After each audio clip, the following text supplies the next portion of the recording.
Bonjour. Alors, aujourd'hui, je souhaite partager une petite astuce pour protéger cette plaque. Voilà, c'est une petite plaque, c'est une petite cuisine de toute façon. Il n'y a pas beaucoup de place, il n'y a pas beaucoup d'espace entre l'évier et la partie plaque. Et ce qui arrive très souvent, c'est que les gens ils viennent déposer des choses entre temps voilà, dessus.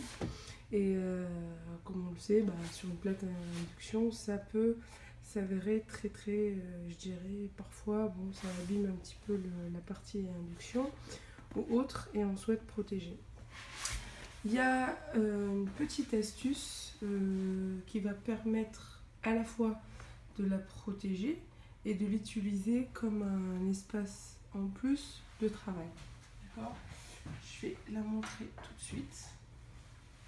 Alors, ce qu'il y a, c'est que il y a ça, je vais mettre dans le bon sens, qui vient se poser dessus.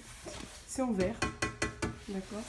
Ça vient se poser dessus et par-dessus, en fait, on peut poser des choses. Là, j'ai pas grand-chose, voilà, et ça permet d'avoir cet espace en plus.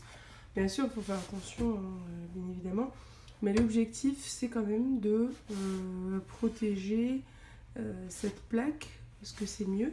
Et en dessous, alors, il y a ces petites pattes qui font effet ventouse à ce niveau-là, voilà, et qui sont réglables en hauteur, c'est-à-dire que vous pouvez rajouter une autre petite patte de la même matière qui est livrée avec, et ça permet de régler la hauteur.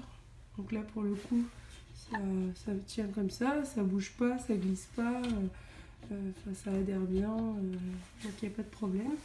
Alors, quand vous avez... ça, c'est une plaque de 30, d'accord ? Donc, quand vous avez une de 60, normalement, ce qu'il y a, c'est que vous en avez qui sont de 60, comme celle-ci. Là, celle-là, elle est de 30. Mais pour moi, j'en ai acheté deux. Elles vendent 2 par 2. Donc, j'étais obligée d'en acheter 2. Mais il ne me fallait qu'une seule. Et j'ai vu sur les commentaires, en fait, moi, je l'ai commandé sur Amazon. Et j'ai vu sur les commentaires sur Amazon que certaines personnes, en fait, quand elles ont 2 plaques de 60, elles mettent cette protection sur une partie de leur plaque et les utilisent les autres plaques. Alors c'est soi-disant, en fait, d'après la fabrication, le fabricant, pardon, le vendeur de cette protection, c'est que c'est possible, c'est faisable. Sauf que, je tiens à le dire quand même, parce que c'est quand même un retour d'expérience des personnes qui avaient déjà utilisé ça. Ce qui se passe, c'est que quand vous avez ça sur une plaque de 60 et à côté vous mettez à utiliser l'autre partie de votre plaque, en fait la chaleur elle arrive et ces plaques-là et cette protection-là cassent. Et du coup voilà, vous le jetez à la poubelle. Pour mon cas, ce problème ne se posera pas. Pourquoi je dis ça ? Parce que quand on va l'enlever pour pouvoir utiliser la plaque, en fait, en gros, on va être obligé de la retirer, de la mettre ailleurs et puis d'utiliser notre plaque. Donc le problème ne se posera pas. Mais pour les gens qui souhaitent avoir un petit peu plus d'espace, voilà, faites attention. Si vous avez une plaque de 60, ce n'est pas parce que le fabricant il dit, je ne sais pas, parce que parfois les tests ils sont faits dans des conditions bien spécifiques, je ne sais pas à quelle température, donc je rentre pas un peu dans ce détail-là. Mais c'est juste pour dire que aujourd'hui, d'après pas mal de personnes, et vous pouvez le voir sur Amazon, ça ne fonctionne pas comme ça. Mais en termes de fonctionnalité, dans le sens où ça permet d'avoir de la place et ça vous permet d'avoir un espace en plus de travail et de protéger votre plaqué de 30, ça fonctionne, il n'y a aucun problème. Donc voilà, c'était une toute petite vidéo rapide pour faire ce retour d'expérience. Si ça peut être utile à des personnes qui se posent la question est-ce que ça vaut le coup, ça vaut pas le coup. En tout cas, pour mon cas, pour cette situation-là, ça vaut le coup. Je peux vous montrer, hein, la cuisine est vraiment toute petite. Donc gagner ces 30 cm ici, voilà, pourquoi pas, d'accord.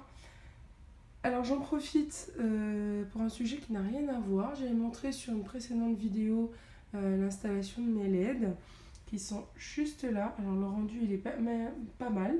J'ai pas encore eu le temps de ranger les fils sur l'alimentation, mais au début je pensais que ça allait pas trop tenir. J'ai appliqué une pression dessus pendant un certain temps et là ça a l'air plutôt pas mal. Je vais éteindre la lumière pour se rendre compte du rendu. Donc il est vraiment plutôt pas mal, ça éclaire bien au final parce que on peut, si on n'a pas envie d'avoir trop de lumière, on a juste un petit truc vite fait à faire, on peut utiliser uniquement les LED.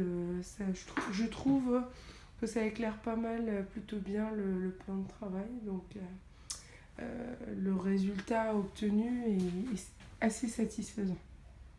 Bien sûr par rapport au prix, et puis je l'ai installé moi-même. Donc voilà, c'est tout. N'hésitez pas si vous avez des questions. Au revoir, à une prochaine vidéo.